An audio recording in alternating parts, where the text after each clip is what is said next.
Hello বন্ধুরা, দেখতেই পাচ্ছ কোথাও একটা বেরিয়ে পড়েছি তোমাদের দাদা ভাই। দেখো টলি ব্যাগ নিয়ে এগিয়ে চলেছে, আর এদিকে মা, তারপরে আমার শাশুড়ি মা আর আরেকটা দিদা সবাই মিলে বেরিয়ে পড়েছি। কোথায় যাব বলো তো? অনেক দূর বেরিয়ে পড়েছি। যাব হচ্ছে আমার বড় ননদের বাড়িতে, বড়দি ভাইয়ের বাড়িতে, ওখানে যাব। সেই জন্য নদীর পাড়ে সবাই চলে এসেছি। ওখানে টিকিট কেটে দেখো, ওখানে আমার একটা মামা ওখানে চাকরি করে, টিকিটটা দেখে নিল। তারপরে দেখো চলে এসেছি আমরা 24 পরগনাতে আমার ননদের বাড়িতে।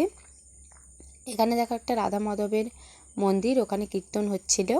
আর এখানে দেখো পুচকু সোনা, ওটা কে বলো তো? আমার ননদের মানে আমার দিদিভাইয়ের নাতির অন্নপ্রাশন। সেই জন্য আমরা সবাই মিলে এখন বড় কাচারি পুজো দিতে যাব, সেই জন্য বেরিয়ে পড়েছি। এদিকে তোমাদের দাদাভাইও বেরিয়ে পড়েছে। দেখো দাদাভাই আর আমি বেরিয়ে পড়েছি, একটু ম্যাচিং করে নিয়েছি।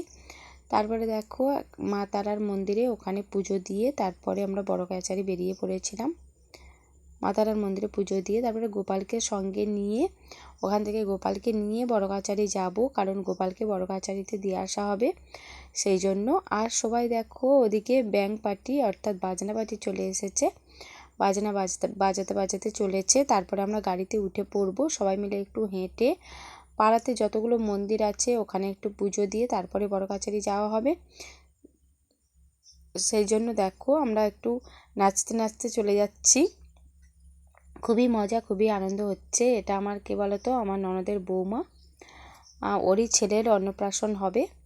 আর এদিকে দেখো আমরা ডালা গাড়িতে সবাই উঠে পড়েছি, সবাই মিলে মজা করতে করতে ডালা গাড়িতে যাওয়া হবে। চলে এসেছি বড় কাচারিতে, ওকে ন্যাড়া করানো হচ্ছে, ন্যাড়া করিয়ে চুলটা দেওয়া হবে ঠাকুরের এখানে। তারপরে দেখো নদীর ধারে সবাই স্নান করছে ওখানে, তোমাদের দেখিয়ে দিচ্ছি। আমি ওখানে স্নান করলাম না, আমি একটু বসেই থাকলাম। তোমাদের দাদাভাই গেছে স্নান করতে আর আমি এখানে বসে আছি।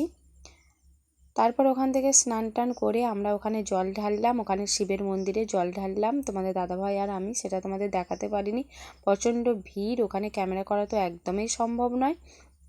তারপরে দেখো ওখানে আমরা প্রদীপ আর মোমবাতি দেবো বলে, প্রদীপ নয়, ওখানে মোমবাতি আর ধূপ দেবো বলে যাচ্ছি, প্রদীপ বলে ফেলেছি।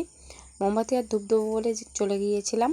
তারপরে দেখো তোমাদের দাদাভাইও ওখানে ধূপ আর প্রদীপ দিয়ে দিল, আমিও ধূপ আর প্রদীপ দিয়ে দিয়েছি।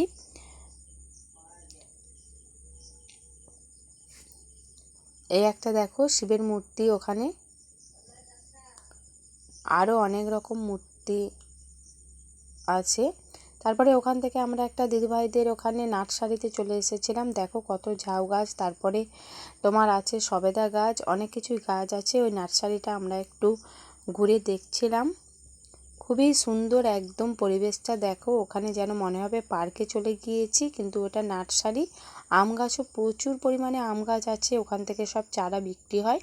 ওই বাগানটা আমরা ঘুরে দেখছিলাম। তারপরে দেখো ওই পুচকুসোনার অন্নপ্রাশন হবে, ওকে ওই জন্য একটু সাজিয়ে দিচ্ছে।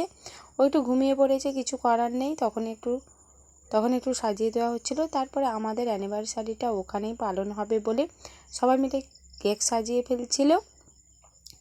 আর দেখো এই যে কেকটা আর আমাদের টেবিলটা কেমন সাজানো হয়েছে তোমরা অবশ্যই কমেন্ট করে জানাবে। সব মিলিয়ে দারুণ মজা হলো। আর কেক কাটাটাও তোমাদের শর্ট ভিডিওতে দেখিয়ে দিয়েছি। আর দেখো এই যে পুচকুসোনাকে সবাই আশীর্বাদ করে দিচ্ছে।